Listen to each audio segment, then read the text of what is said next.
Ding dong YouTube, welcome back to the channel. I'm the jobless coder. Hope. Hope is an emotion that most of us haven't felt for quite some time. The topic of today's video is hope, because for the first time in nearly 3 years in my life, I have felt genuine hope. Hope for my future, hope for my country, hope for the world, hope that we can get our freedoms back. 2 days ago, a convoy of trucks passing south from Edmonton into Calgary went by where I live here in Didsbury, and they joined up with another group of truckers coming eastward from Vancouver in Calgary. And this group of truckers is heading eastward into the capital of Canada, Ottawa City. They will be there Friday night for a massive freedom protest on the 29th of January, this Saturday. Now, we have discussed in my household quite extensively the differences that we see between Canadian protests against the lockdowns and COVID vaccines and mandates, and the difference you see when comparing it to, say, European countries, in London and in France and in Italy. And all these major European countries, every week they got protests of 1 million people at the Capitol. And I've always wondered why it was that we can't do the same here in Canada. Well, it's actually quite simple.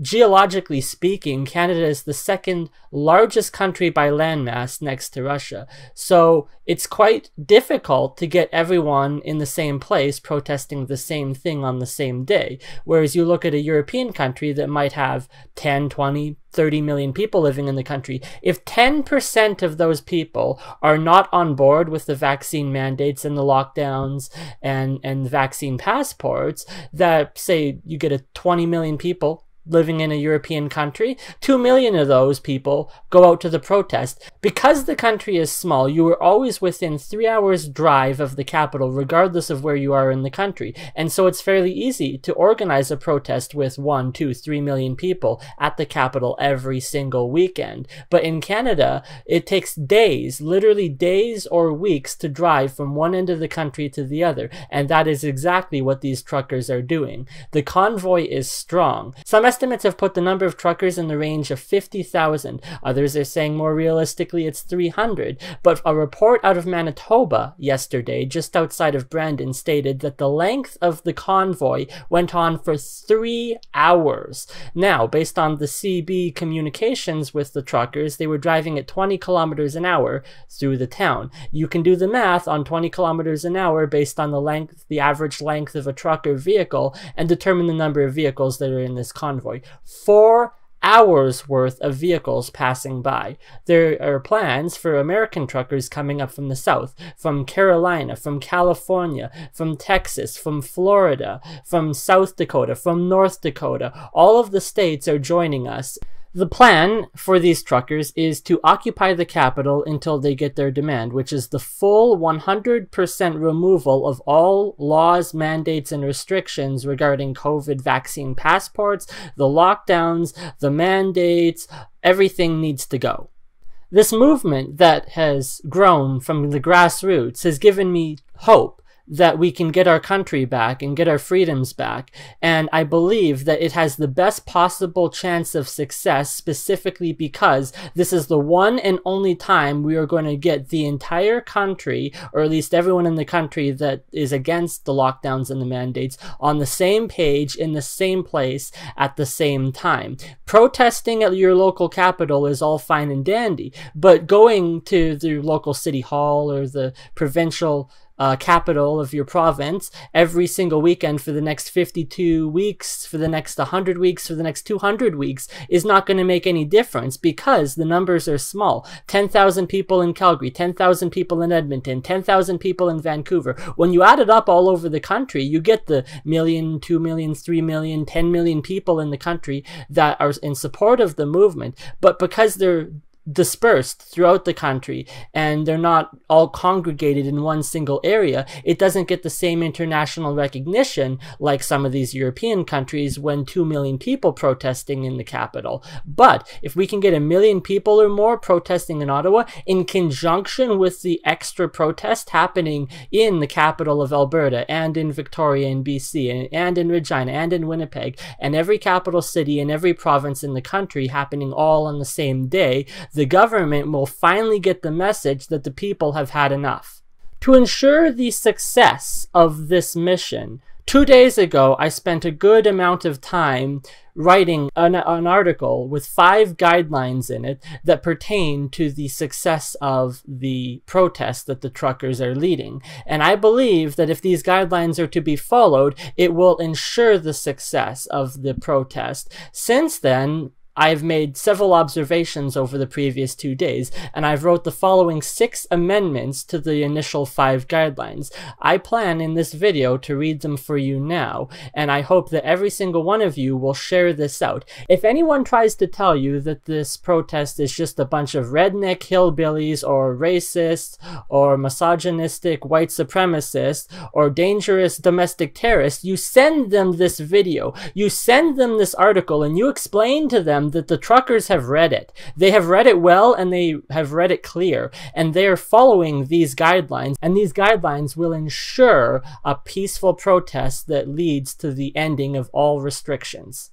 The article begins, "Good morning, friends. I have some advice to ensure the success of this protest if you'll permit me. You have but one chance for this to work, and so I hope you will share it around. I am a software engineer living in a small town north of Calgary. My job permission permits me the ability to listen to 8, 9, 10 hours a day worth of podcasts while I work, often political in nature, of which Tim Pool is my favorite. The advice I am sharing comes directly from the knowledge I've gained about how the political system operates from listening to politically relevant podcasts.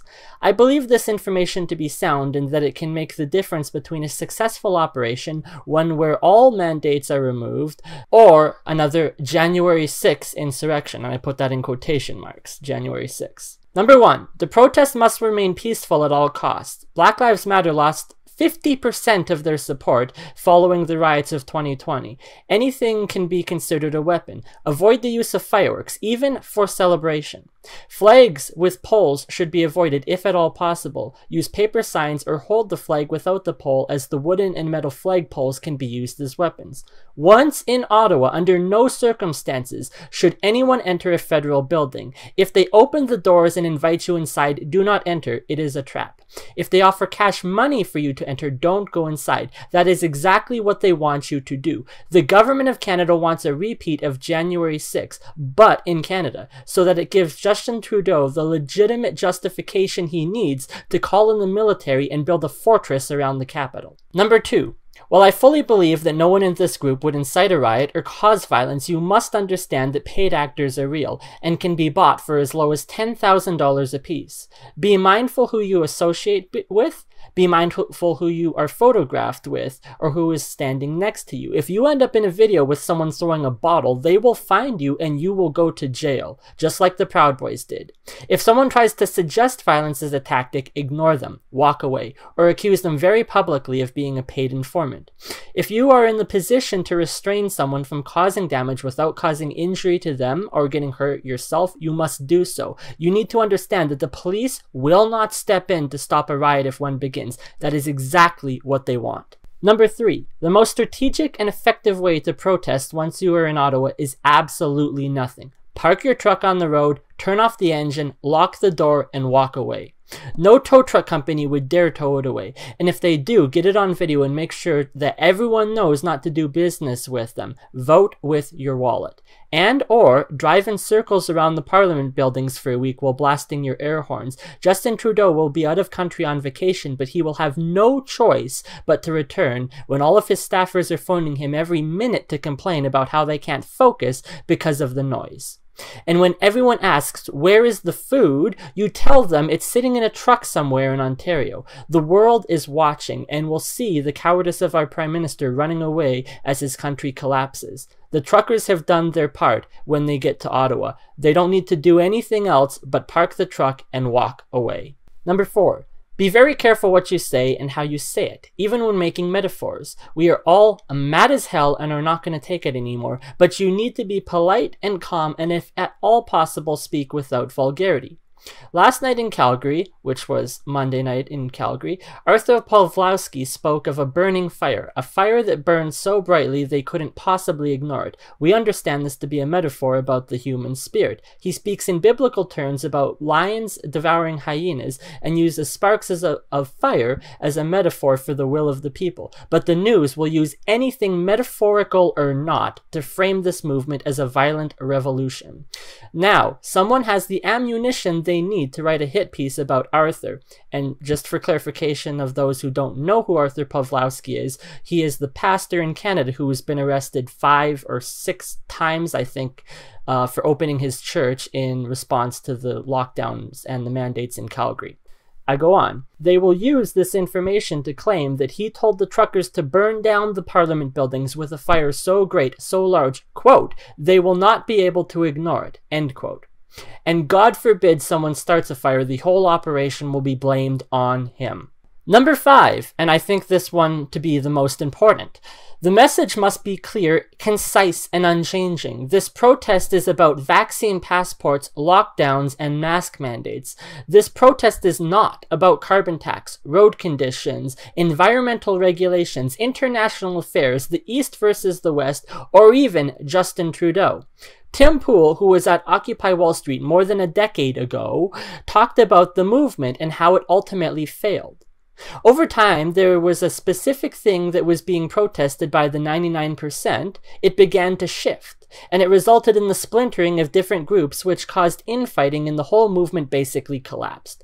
Protesters were told they were not allowed to speak because they were not as oppressed as other protesters. What began as the 1% versus the 99% shifted into left versus right, gay versus straight, black versus white, Muslim versus Christian, man versus woman, i.e. intersectionality, and the 1% won. If you want success, stay focused on the message. If this becomes a protest about anything other than lockdowns and mandates, if it becomes a protest about the treatment of the West, or carbon tax or environmental issues, or we want Justin Trudeau gone, and oh yeah, by the way, we still also want COVID restrictions lifted, you will create confusion and you will lose. If you follow these guidelines, you will find success. Now, these are the first 5 guidelines that I outlined, and a lot of people read it and said that it was good advice and that every single trucker in this protest should read it. It got shared over 100 times on Facebook and liked by more than 300 people before the post got taken down. The post was taken down 3 seconds after I updated it with the following amendments, and amendment number 4 is the reason I believe that it was taken down. I'll remind you of that when I get to it.